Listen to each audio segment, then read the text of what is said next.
Today for Mousetrap Monday, my boys are really excited because this week we got a lot of packages from all over the world containing mousetraps that viewers invented and sent me. So let's start opening up these packages and see what's inside. I have 3 for Sterling and 3 for Carson. This is like Christmas now. It's a new routine we do, and it's great to receive packages from YouTube viewers.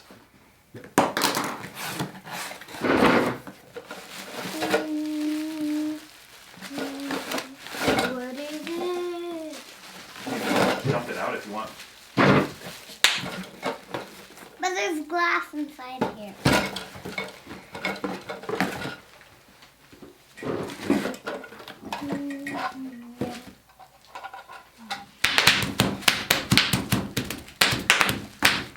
My boys had a lot of fun opening up this package, especially with that big bubble wrap. And inside are 2 3D printed mousetraps. These were designed and sent to me by a YouTube viewer named Greg.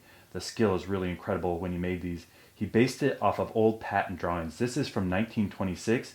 It's a unique design with an interesting trigger system, and I'm going to feature this in next week's video, so stay tuned for this. It's a live catch trap, and I think it will work well. This mouse trap is the one we're going to feature today, and it falls into the category that was popular over 100 years ago with mouse traps, where you attach some kind of lid to a fruit jar. There's many variations on these. I've already featured some videos.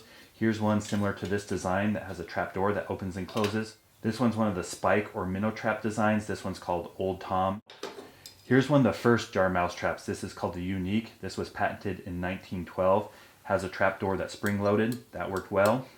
And this 3D printed mouse trap's based off of a patent by Charles Coghill of Nebraska. He patented this in February 22nd of 1927.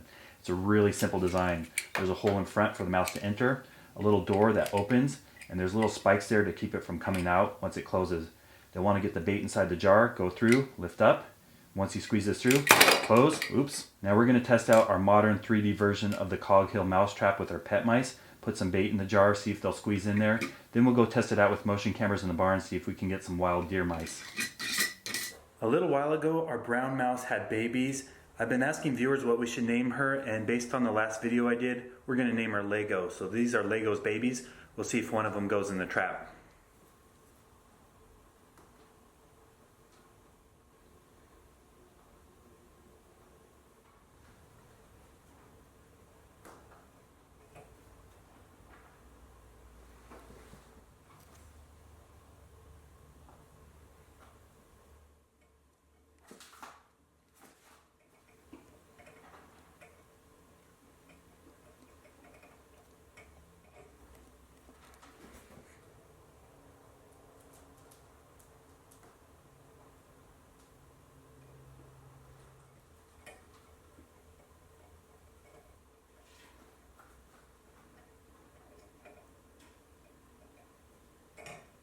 We caught several of our pet mice in this 3D printed trap. Let's go set it up in the barn with motion cameras and see if we can get some wild deer mice.